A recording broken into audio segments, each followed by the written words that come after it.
तो hello guys, welcome to back my YouTube channel MP online services. आज हम जानेंगे कि मध्य प्रदेश राज्य सहकारी बैंक में कुछ पदों पर भर्तियां निकली हैं, तो उनका आवेदन कैसे करना है और डेट क्या है उसकी आवेदन की और अंतिम डेट क्या है, फीस कितनी है और योग्यता क्या क्या चाहिए। आज मैं आपको पूरी जानकारी दूंगा इस वीडियो में, इसलिए वीडियो को बिना स्किप किए हुए पूरी देखें और हमारे अंत तक बने रहें ताकि आपको कुछ रह ना जाए।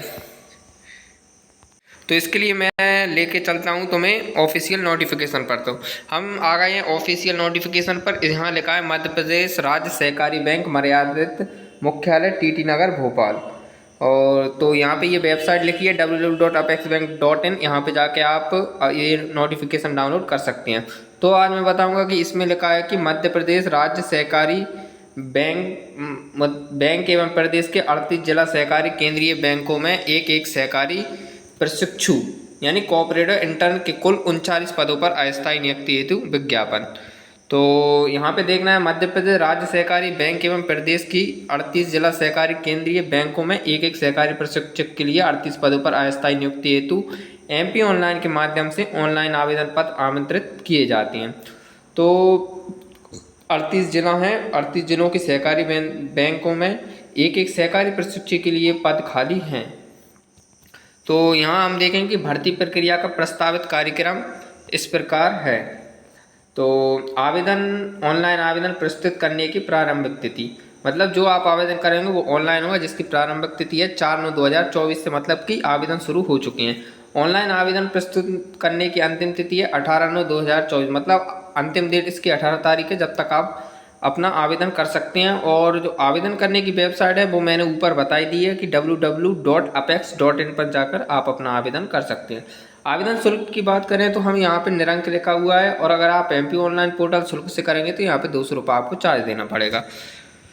इसके लिए अब आगे ले चलता हूँ। इसमें निर्धारित अर्हता है, मतलब अपनी योग्यता। इसके लिए हमें क्या योग्यता चाहिए, तो योग्यता की बात करेंगे कि इसमें लिखा है किसी भी मान्यता प्राप्त विश्वविद्यालय से marketing, cooperative management, agri business management, rural development management, MBA अथवा समकक्ष डिग्री होना चाहिए। तो इसके लिए और अन्य आवश्यक अर्हताएं जो चाहिए उसके लिए हम बताएंगे। यहाँ पे ये लिखा है कंप्यूटर ज्ञान अनिवार्य होना चाहिए, कंप्यूटर ज्ञान होना चाहिए। और पद का जो वेतन रहेगा वो रहेगा 25,000 रुपये प्रति माह फिक्स पारिश्रमिक। और आयु सीमा आवेदन प्रस्तुत करने की आरंभ तिथि पर न्यूनतम 21 वर्ष हमारी उम्र होना चाहिए और अधिकतम 30 वर्ष होना चाहिए। तो आगे और देखेंगे कि पहचान सत्यापन के लिए अभ्यर्थी को अपनी पहचान के प्रमाण के लिए पैन कार्ड होना चाहिए, पासपोर्ट, ड्राइविंग लाइसेंस, मतलब इन सब में से कुछ एक चीज़, वोटर आईडी कार्ड, आधार कार्ड या फोटो युक्त बैंक पासबुक में से किसी एक की मूल प्रति तथा छाया प्रति प्रस्तुत करना होगा। और चयन प्रक्रिया क्या रहेगी, तो हम चयन प्रक्रिया की बात कर लेंगे। यहाँ पे लिखा हुआ है एमपी ऑनलाइन के माध्यम से कराए जाने हेतु अभ्यर्थी के चयन हेतु निम्नानुसार शर्तें रहेंगी। तो पहली शर्त रहेगी प्रत्येक अभ्यर्थी अपनी पसंद की सिर्फ एक जिला बैंक अथवा राज्य सहकारी बैंक, मतलब जिस भी ज़िले का व्यक्ति है उसे अपनी पसंद की एक जो ज़िला बैंक है उसको सेलेक्ट करना है। जैसे अगर आप कोई से भी ज़िले के हैं और आप चाहते हैं कि मैं उस ज़िले में करना चाहता हूं, तो आप बिल्कुल कर सकते हैं, अपनी पसंद की कोई सी भी बैंक चुन सकते हैं, अथवा राज्य सहकारी बैंक के लिए ऑनलाइन आवेदन कर सकेगा। और इसमें सेकंड दिया है कि सहकारी प्रशिक्षु हेतु अभ्यर्थी का चयन उसके द्वारा संधारित शैक्षणिक योग्यता एवं विभिन्न परीक्षाओं में प्राप्त अंकों के प्रतिशत आधार पर निर्धारित वेटेज अनुसार किया जाएगा। तो अब मैं आगे ले चलता हूँ, यह बात आपको समझ में आ गई होगी।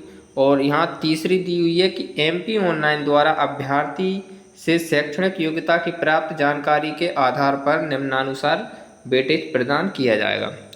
तो यहाँ पे दिया गया है कि शैक्षणिक योग्यता कक्षा 12वीं और प्राप्त अंकों की प्रतिशत के आधार पर वेटेज रहेगी 20%, और स्नातक परीक्षा पे 25% वेटेज और स्नातकोत्तर परीक्षा पे 40% वेटेज।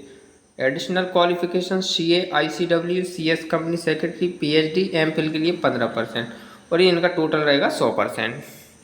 और इसके लिए और आगे चलते हैं इसमें कि राज्य सहकारी बैंक एवं समस्त जिला सहकारी बैंकों के लिए चयनित अभ्यर्थियों में से उपरोक्त अनुसार वेटेज के आधार पर समान अंक प्राप्त होते हैं, तो अभ्यर्थी का चयन निम्नानुसार किया जाना प्रस्तावित है।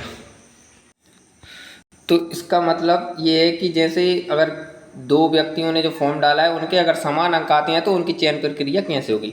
तो इसमें लिखा है कि सर्वप्रथम जन्मतिथि के आधार पर वरिष्ठ आयु वाले अभ्यर्थी का चयन किया जाएगा। मतलब कि आपकी जन्मतिथि देखेंगे कौन वरिष्ठ आयु वाला है, मतलब अच्छी आयु वाला होगा उसका सिलेक्शन पहले होगा।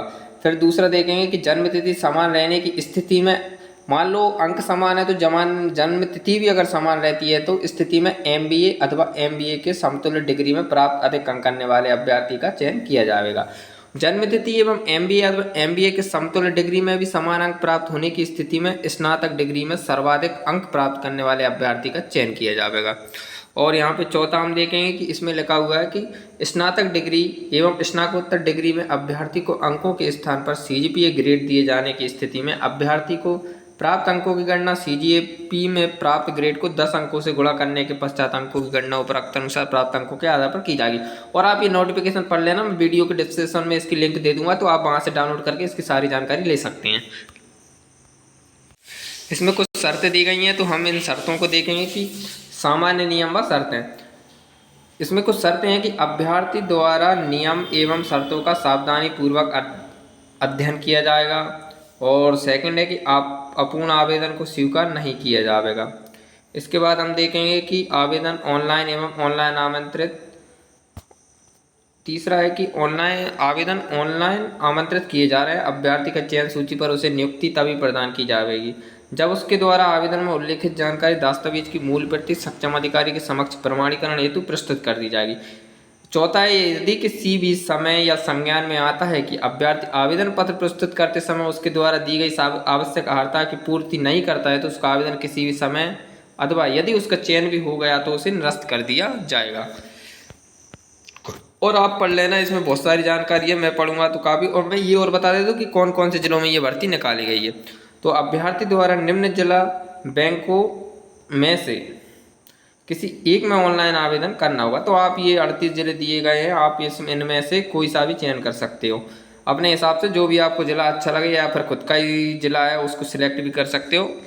किसी एक ज़िले को, अपने पसंदीदा ज़िले को सिलेक्ट करना, ऐसा नहीं है कि आप सारे ज़िलों की भर्तियों को सिलेक्ट कर देंगे, नहीं, एक ही करना है। अगर ऐसा कुछ होता है तो आपका आवेदन निरस्त हो जाएगा।